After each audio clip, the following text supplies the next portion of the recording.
देश में बड़ा आंदोलन होगा फिर। एमएसपी सबको होना चाहिए। दूध, अंडा, मीट, मछली, वेजिटेबल सब पे हम जोड़ने का काम करते हैं, वे तोड़ने का काम करते हैं। हम जोड़ने का काम करते रहेंगे। आज यहाँ पे देखोगे सभी विचारधारा के लोग यहाँ पे हैं। उस तरह की सरकार जब थी वो धरातल से जुड़े हुए लोग थे, देश के कानून को मानते थे, बाबा भीमराव अम्बेडकर के संविधान को मानते थे। उस गरीब परिवारों से चुनकर लोग वहां पर जाते थे। आज उस तरह का सिस्टम नहीं है।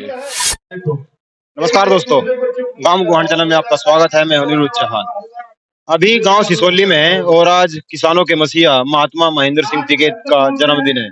हमारे साथ उनके सुपुत्र चौधरी राकेश टिकैत जी हैं। आप अच्छी तरीके से इन्हें जानते हैं। जिस तरीके से किसान आंदोलन में इन्होंने अपना योगदान दिया और लगातार 1 साल 1 महीना आंदोलन में ही रहे। मैंने बहुत सारे महापुरुषों के बारे में पढ़ा है, लेकिन कोई ऐसा नहीं है 3-4 को छोड़ के जो लगातार आंदोलनों में रहे हो। हर कोई अपने घर चला जाया करते थे, लेकिन 1 साल 1 महीने तक लगातार गाजीपुर बॉर्डर पर अड़े रहे और हमारे हकों के लिए, किसानों के हकों के लिए लड़ते रहे। उनसे बातचीत करेंगे कि आज जो दिन है उस दिन के बारे में वो क्या सोचते हैं, किस तरीके से देख रहे हैं बाबा जी को। उनके जाने के बाद क्या अनुभव इन्होंने लिए हैं, किस तरीके से गाइड कर रहे हैं एक चीज को। उसी तरीके से पत्रकारों से बातचीत करने का अंदाज वही है और इनके बहुत सारे वीडियो उन्हीं को लेकर वायरल किए गए। एक तरफ बाबा जी की वीडियो थी, एक तरफ चौधरी साहब की वीडियो थी, तो उसी को लेकर बातचीत करेंगे कि आगे की क्या रणनीतियां रहेंगी। नमस्कार जी। नमस्ते भाई। आज ऐसे महापुरुष का जन्मदिन है, मैं पहले ही उनको किसानों के लिए कहूंगा, फिर आपके लिए कहूंगा कि जिन्होंने किसानों की लड़ाई लड़ी, लेकिन अब समय ये आ गया है, उनके समय में सरकार झुक जाया करती थी। आपने 1 साल 1 महीने तक लगातार आंदोलन किया, तो अब की सरकारों में उस समय की सरकारों में क्या अंतर है? उस तरह की सरकार जब थी वो धरातल से जुड़े हुए लोग थे, देश के कानून को मानते थे, बाबा भीमराव अम्बेडकर के संविधान को मानते थे। उस गरीब परिवारों से चुनकर लोग वहां पर जाते थे। आज उस तरह का सिस्टम नहीं है।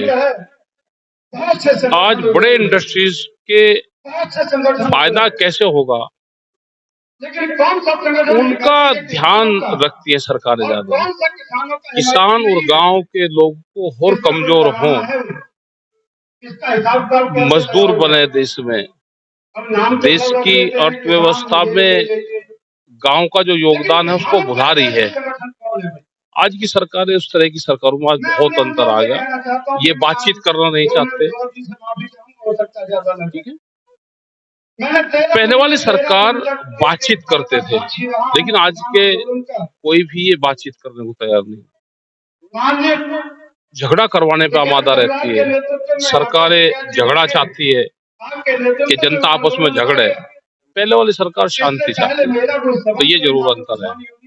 आप कह रहे हैं कि सरकार किसानों को तोड़ने का, मजदूरों को तोड़ने का, मजदूर बनाने का काम कर रही है, तो इसके लिए आपने क्या रणनीति बनाई है ताकि किसान और मजदूर सुरक्षित रह सके? हम जोड़ने का काम करते हैं, वे तोड़ने का काम करते हैं। हम जोड़ने का काम करते रहेंगे। आज यहाँ पे देखोगे सभी विचारधारा के लोग यहाँ पे हैं। अब आगे की क्या रणनीति है जो किसानों को बचाने के लिए, मजदूरों को बचाने के लिए? अब ये वैचारिक क्रांति है और वैचारिक क्रांति दुनिया की सबसे बड़ी क्रांति होती है। अच्छा, जब किसान आंदोलन चल रहा था, बहुत सारे किसान, जब मैं देखता था, जो बड़े बड़े न्यूज रिपोर्टर हैं, वो जाके आम आदमियों से बात करते थे जिनको कानूनों के बारे में कुछ भी नॉलेज नहीं थी। इसके पीछे क्या कारण है? किसानों को वो जानकारी क्यों नहीं मिल पाती? सरकार के लोगों के पास जानकारी होती है। आपने भी एक को भट्टे का मुनीम बताया था जो कांख में झोला देकर ले आ जाया करते हैं, तो उसके बारे में आप क्या कहोगे? किसानों को इतनी जानकारी क्यों नहीं है, जबकि किसानों के सब जानकारी है। जब उनको भाव मिलेगा तो सब नॉलेज उनकी है। इनको भाव कब मिलता है? लागत से कम मूल्य पे, बाजार रेट से कम मूल्य पे फसल बिकती है, तो ये जानकारी इनको है। जिस दिन इनको भी बाजार भाव मिलना शुरू हो जाएगा तो सब जान जाएंगे।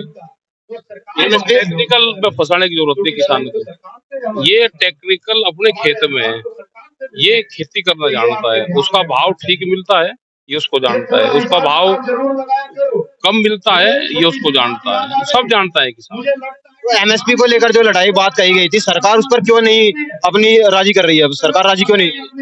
बड़े कंपनियों को फायदा हो इसीलिए उनको ये काम नहीं कर रही, क्योंकि जो बड़े व्यापारी हैं अनाज पर उनका अधिकार हो, सस्ते में खरीदे व महंगे पे बेचे, ये सरकारें चाहती है।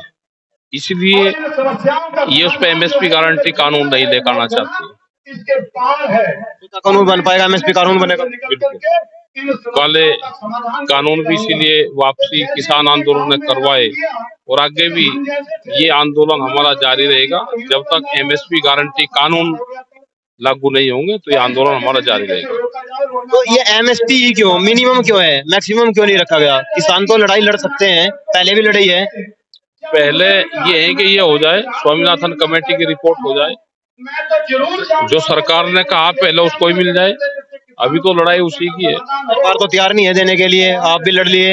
आंदोलन भी कोई वापसी नहीं ले रहा, किसान अपना आंदोलन करता रहे। अब एमएसपी को लेकर कानून होगा, बड़ा आंदोलन बनेगा, बड़ा आंदोलन। जिस तरीके से गाजीपुर, टेकरी, सिंघू जामिया गए, उसी तरीके से देश में बड़ा आंदोलन होगा। फिर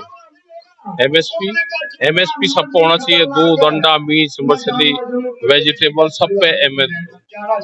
सरकार धीरे धीरे जो किसानों के लिए जिन्होंने लड़ाई लड़ी है उनके इतिहास को खत्म कर रही है। कर्नाटक से भगत सिंह का इतिहास खत्म कर दिया गया है, तो उसको लेकर आप क्या करेंगे? क्योंकि जब तक आने वाली नस्लों को पता नहीं लगेगा हम कौन है, हमारे पुरखे कौन थे, तो उसके लिए भी कोई आंदोलन होगा देश में? आंदोलन नहीं, हम अपनी लेखनी को तैयार रख करेंगे और कोर्सों से हमारा इतिहास गायब ना हो, उसके लिए रणनीति हमको पूरे देश वालों को बनाना पड़ेगा।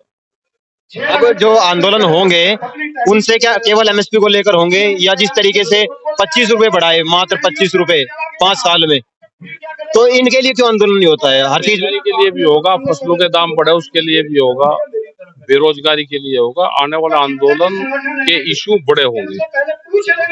एक अडानी है, आज पूरी दुनिया में दूसरे नंबर पर आ गए हैं, कर्जदार है, वो बैंकों के कर्जदार है, फिर भी किसानों के पास 1,50,000 रुपए हो तो जल्दी आ जाते हैं, पुलिस तक भेज दी जाती है। उनके पास ऐसा क्या है कि उनके पास पुलिस नहीं जाती? देश की सरकारें जब किसी आदमी को पूरी प्रॉपर्टी देने का काम कर रही है, तो ऐसा ही है भाई। सरकारें जब किसी कंपनी को पूरा देश को बेचने का काम कर रही है तो बढ़ जाएगा। बेचने से फायदे हो रहे हैं, जब प्राइवेटकरण होगा तो आपको सुविधाएं ज्यादा मिलेंगी। कोई फायदा नहीं होता देश में प्रॉपर्टी बेचने से, किसी एक आदमी को देना हो, ठीक है, उससे नुकसान होगा देश को। बहुत बहुत धन्यवाद। अभी आपने राकेश टिकैत जी को सुना, और अब फिर लगातार एमएसपी को लेकर, नई नई इशू को लेकर देश में आंदोलन होंगे, जिससे किसान जागृत होकर किसान अपने हकों की लड़ाई को लेकर लगातार लड़ाई लड़ता रहेगा। धन्यवाद।